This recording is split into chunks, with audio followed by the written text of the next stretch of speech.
What's going on, guys? Welcome back to the Anthony Smith YouTube channel. Sorry for the little bit of a hiatus after we had our, I guess our second launch, right? It's just been crazy busy over here. Been traveling a lot with the kids, doing their sports. Little Adley wrestled in Tulsa recently. My oldest on the beginning stages of recovering from a torn ACL. So she still can, traveling with her team and still hanging out and trying to be a part of it, but we just had surgery. So kind of dealing with that and rehab and physical therapy and then my 11-year-old Vea, she's in basketball and volleyball, so we've been doing that. And honestly, guys, I've been enjoying this break with my family with no fights because I know they're here soon, the first couple events off, but then we are back rolling, rocking the death show. So I only got a little bit of time left to just enjoy myself, but we're here. It's fight week, UFC 324, and I figured I'd bring you guys 2 videos this week. Right now, we're going to talk about some live dogs. It's actually 4 out of the 5 main card fights that I wanted to talk about real quick. They're slide dogs, some of them, but underdogs nonetheless. I think that those lines are going to move, but I'm going to give you the DraftKings odds as they are right now, and I'm sure as we get closer to the fight, a lot of that stuff's going to slide around. And then Friday after weigh-ins are done and we get to see what they all look like, see what they look like on the scale. We see some face-offs. I'll just give you the whole main card predictions that I have. Those typically change when we get to Friday after weigh-ins and all that stuff. So yeah, that's the plan. So let's get into it. I kind of stuck on the main card, but if you guys really want to dig into the prelims, there's a couple live dogs there too. And there is some money to be made for some people. And I think there's going to be a lot of people angry. There's going to be a lot of happy people too. But just looking at the Arnold Allen, John Silva fight, again, slight underdog, Arnold Allen plus 110. John Silva is a minus 150. I really struggle to see Arnold Allen being a large underdog versus almost anybody in the division. But if we're talking Arnold Allen versus a guy like John Silva, who's primarily going to be striking the entire time. Of course, he has some submissions. We've seen it versus Bryce Mitchell. He's got an incredible takedown defense, but he is coming off of a tough loss. And I always question where people are after that first real big one in front of the whole world, kind of where people are. He seems to be a guy that's really got his shit together. He's got a great team behind him. He has a great wife and partner that he talks about a lot that really motivates and pushes him. I suspect that he's going to be just fine coming off of that, and they're going to fix a lot of things that went wrong in that fight. And there was a lot of things that went well in the fight versus Diego Lopez. So it was really, even in a loss, I was impressed with his performance.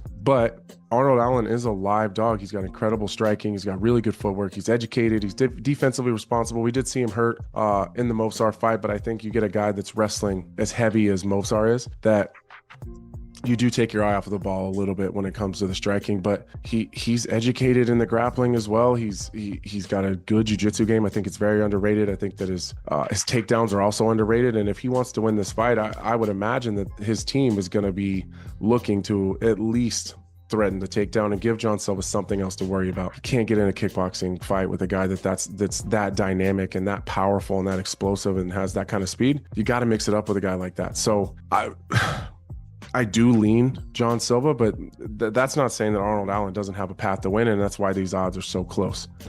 Now we get into a fun one. Derrick Lewis versus Waldo Cortez Acosta. Waldo, as I spoke in the last video, is a guy that I've trained with before.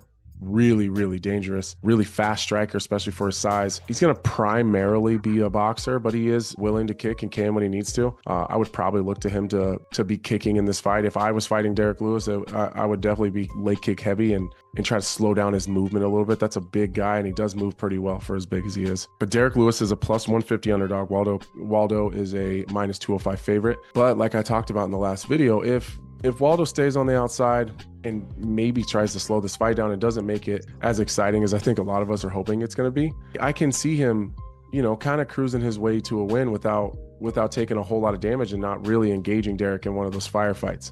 But we've all seen Waldo fight, and we know what kind of personality he has, and he has a very healthy ego.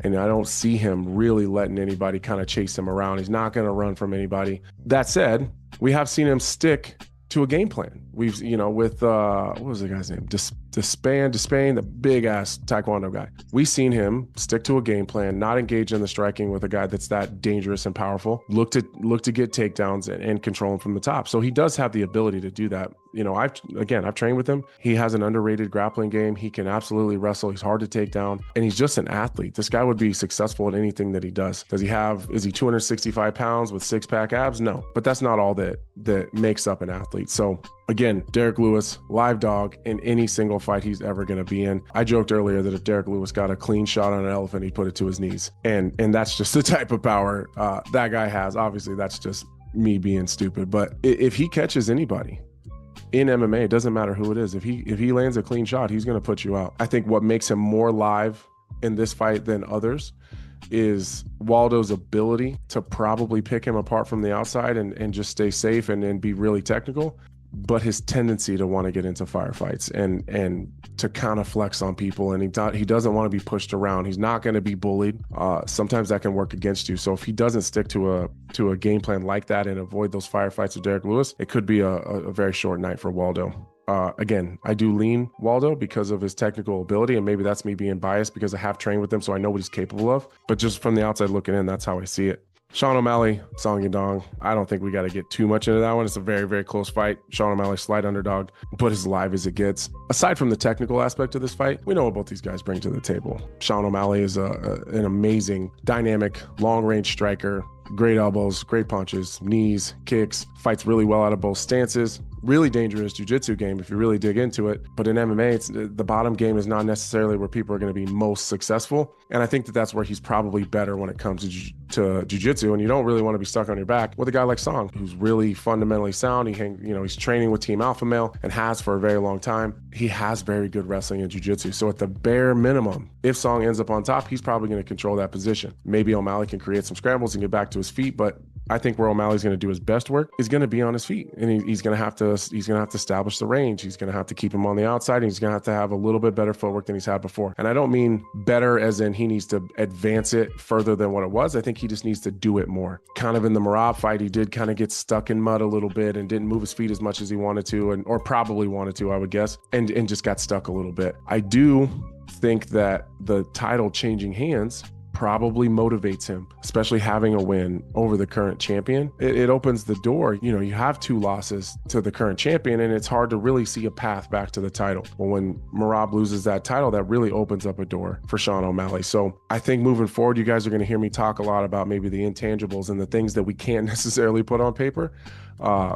The feelings, the emotions, the driving factors, the motivation stuff, kind of what's going on behind the scenes. What do these negotiations look like, and how willing some of these guys are to fight in some of these fights that they're put in. I think this is one of these situations where Sean O'Malley's probably extremely motivated, and he sees a door kind of wide open and an opportunity to find himself back to a title fight. And that's worth its weight in gold to me. Now, Song Yadong, absolutely incredible. Absolutely incredible. I love watching Song fight. I love everything about his style. I love how well-rounded he is. He seems fairly unconcerned with where the fight takes place. Really heavy-handed. He's got really nasty left hooks. That's the way he turns his hip over, drags that punch behind his body. He's got everything into it. He's absolutely dangerous and a big problem for Sean O'Malley. But that said, Sean O'Malley absolutely has a path to victory. Again, it's a close fight. He's not a huge underdog, but live nonetheless. And then we go into the main event. Justin Gaethje, Paddy Pimblett. Again, fairly close fight in terms of the numbers when it comes to the odds. Justin Gaethje is a plus 125. Paddy Pimblett is a minus 170. And I think this whole fight comes down to a couple factors. Comes down to what's the game plan and who's able to execute it. And again, you guys are going to say, well, that's fucking stupid. Of course, that's every fight. But I think this one specifically is really, really important. Is Paddy Pimblett going to stick to Scousers can't be knocked out? I can strike with anybody. I don't need a takedown if I can't get one. It's not necessary. It's not the most important thing in the fight. If he sticks to that, in my humble opinion, this is Justin Gaethje's fight to win. I think if Paddy Pimblett, with the style that he has, he is very come forward. He doesn't have a whole bunch of head movement. He doesn't fight out of both stances very well. At least he doesn't switch and stay there for a long time, I guess is what I mean. It's fairly predictable on his feet. We have a guy like Justin Gaethje who we see him as this wild man who just throws caution to the wind and goes absolutely berserk and has these exciting fights. Part of that is true, but there is a method to the madness. You don't spend as much time as Gaethje has with a guy like Trevor Whitman and not have some sort of method to that madness. And if you really slow down and watch it, there's a lot of things that he's doing there. There's a lot of setups. There's a lot of like real small subtleties that really aid into what he's doing. And when he has to, again, like I mentioned in the previous video, when he has to break down, just be super fundamentally sound and just get a win and win those moments to find himself winning rounds, he can do that too. And we've seen him do it versus really high level strikers. Again, Justin Gaethje does get caught up in the sauce sometimes when the crowd's going crazy, they're on their feet. Sometimes he will just throw it to the side and he will be the guy that just throws down.